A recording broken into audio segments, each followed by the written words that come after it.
This video takes prospective postgraduate students, particularly at MA and PhD level, through pertinent advice on how to choose the most appropriate program and supervisors for their proposed research project and plans. To begin with, what should you ideally be looking for in a master's or PhD program or academic department? What should you consider in choosing a supervisor or supervisors with which to work? Whether or not the university or department really values and supports postgraduates academically, say by providing space for PhD students and financially by providing scholarships. I wanted a university that I felt was going to be nurturing and that had the best academic performance in the field that I wanted. I think the top reasons for choosing a supervisor should be the extent of their knowledge. Are they an expert in their field? Are they well known, and what kind of network can they bring to you? So can they point you in the right direction in terms of sources, possible people to identify, and how can they help you in creating the best possible thesis? It should be someone who listens to the ideas of students without pushing his or her own research interest.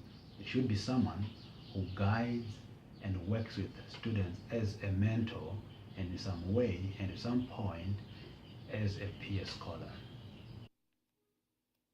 As these two students have indicated, you need to start with researching the scholarly reputation of the department or unit and the prospective supervisors within it. Think about what current projects they have running and what recent publications can be traced back to the active researchers in that department, both students and staff. Will your proposed research cohere with the research that prospective supervisors within the unit or department or centre that you're considering joining are doing? If no one is really researching what you are interested in, this may not be the right place for you. You need a supervisor who knows your field and is working and publishing within it. Then consider their current student and supervisor setup. How many successful students have graduated? How many active supervisors do they have?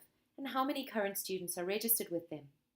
If they have a high student to supervisor ratio already, you may not get the attention you need, or you could have long waits for feedback and guidance as supervisors will be very busy. Finally, consider the funding prospects. Can they offer you funding? And if so, what criteria do they stipulate for applying? What networks is the program connected with, local and international? What other kinds of research opportunities might they be able to offer you, such as conference attendance or being part of a research group? Do they offer you space on campus in which to work? And do they have an active PhD or master's research community inside that department that you can be a part of? All this information is very well and good to have, but where do you find it?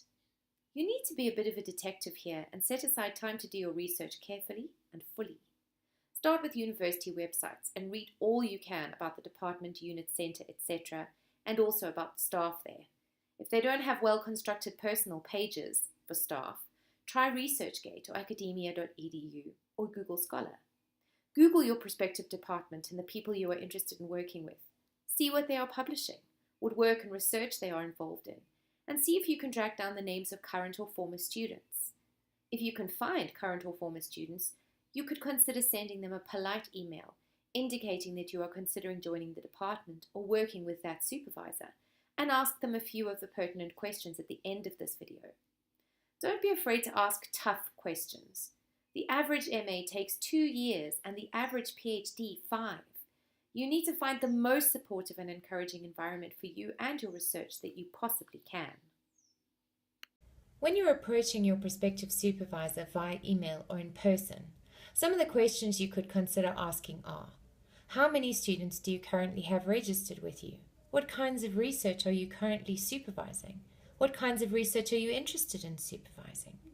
Consider writing a short 2 or 3 page concept note that they can read, which outlines the kind of research you're interested in doing, how it builds on prior research that you've done, and whether or not it connects with the research that the supervisor you're interested in working with is currently writing about, publishing, or researching.